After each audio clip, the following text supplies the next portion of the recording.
ಬಳ್ಳಾರಿಯಲ್ಲಿ ಬ್ಯಾನರ್ ವಿಚಾರಕ್ಕೆ ಗಲಾಟೆ ಆಗಿತ್ತು, ಶೂಟೌಟ್ ಕೂಡ ಆಯಿತು, ಒಬ್ಬರ ಪ್ರಾಣ ಕೂಡ ಹೋಯಿತು.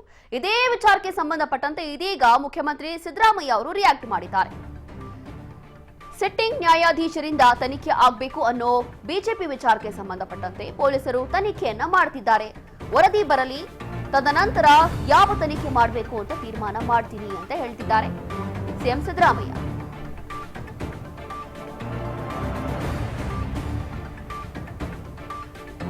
ಬಳ್ಳಾರಿಯಲ್ಲಿ ಬ್ಯಾನರ್ ವಿಚಾರಕ್ಕೆ ಸಂಬಂಧಪಟ್ಟಂತೆ ದೊಡ್ಡ ಮಟ್ಟದಲ್ಲಿ ಗಲಾಟೆ ಆಯಿತು. ಈ ಗಲಾಟೆಯಲ್ಲಿ ಶೂಟೌಟ್ ಆಯಿತು. ಶೂಟೌಟ್ನಲ್ಲಿ ಒಬ್ಬ ಕಾಂಗ್ರೆಸ್ ಕಾರ್ಯಕರ್ತನ ಪ್ರಾಣವೂ ಹೋಯಿತು. ಇದೀಗ ಇದೇ ಒಂದು ವಿಚಾರಕ್ಕೆ ಸಂಬಂಧಪಟ್ಟಂತೆ ಮೈಸೂರಿನಲ್ಲಿ ಸಿಎಂ ಸಿದ್ದರಾಮಯ್ಯ ಮಾತನಾಡಿದ್ದಾರೆ.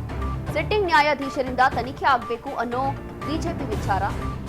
ಬಿಜೆಪಿಯವರು ಇಂತಹ ಡಿಮ್ಯಾಂಡ್ ಅನ್ನ ಮಾಡ್ತಾ ಇದ್ರು. ಹಾಗಾಗಿ ಪೊಲೀಸರು ತನಿಖೆ ನಡೆಸ್ತಾ ಇದ್ದಾರೆ. ವರದಿ ಬರಲಿ, ತದನಂತರ ಯಾವ ತನಿಖೆ ಮಾಡಬೇಕು ಅಂತ ಹೇಳಿ ತೀರ್ಮಾನ ಮಾಡ್ತೀನಿ ಅಂತ ಹೇಳಿ ಇದೀಗ ಸಿಎಂ ಸಿದ್ದರಾಮಯ್ಯ ರಿಯಾಕ್ಟ್ ಮಾಡಿದ್ದಾರೆ. ಪರಮೇಶ್ವರ್ ನನ್ನ ಜೊತೆ ಮಾತಾಡಿಲ್ಲ ಅವರು. ಪರಮೇಶ್ವರ್ ನಾಳೆ ಮಾತಾಡ್ತೀನಿ. ಬಟ್ ಭರತ್ ರೆಡ್ಡಿ ಅವರ ಬಗ್ಗೆ ಸಾಕಷ್ಟು ಚರ್ಚೆಗಳಾಗ್ತಿದೆ.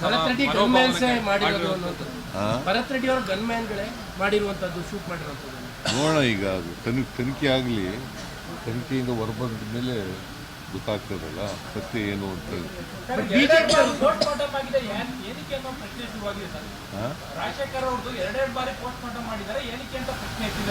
ಗೊತ್ತಿಲ್ಲ ನನಗೆ. ಪೊಲೀಸ್ನವರು ಮಾಡ್ತಾ ಇದ್ದಾರೆ, ಅದನ್ನ ಗೊತ್ತಿಲ್ಲ. ನ್ಯಾಯಾಧೀಶರಿಂದ ತನಿಖೆ ಆಗಬೇಕು ಅನ್ನೋದು ಬಿಜೆಪಿ ಒತ್ತಾಯ. ಸಿಟ್ಟಿಂಗ್ ನ್ಯಾಯಾಧೀಶ ಆಗಬೇಕು ಅಂತ ನೋಡಿ. ನಮ್ಮ ಪೊಲೀಸ್ನವರು ತನಿಖೆ ಮಾಡಿದ್ರು, ಅವ್ರಿಗೆ ಇನ್ವೆಸ್ಟಿಗೇಷನ್ ಮಾಡ್ತಾ ಇದ್ದಾರೆ.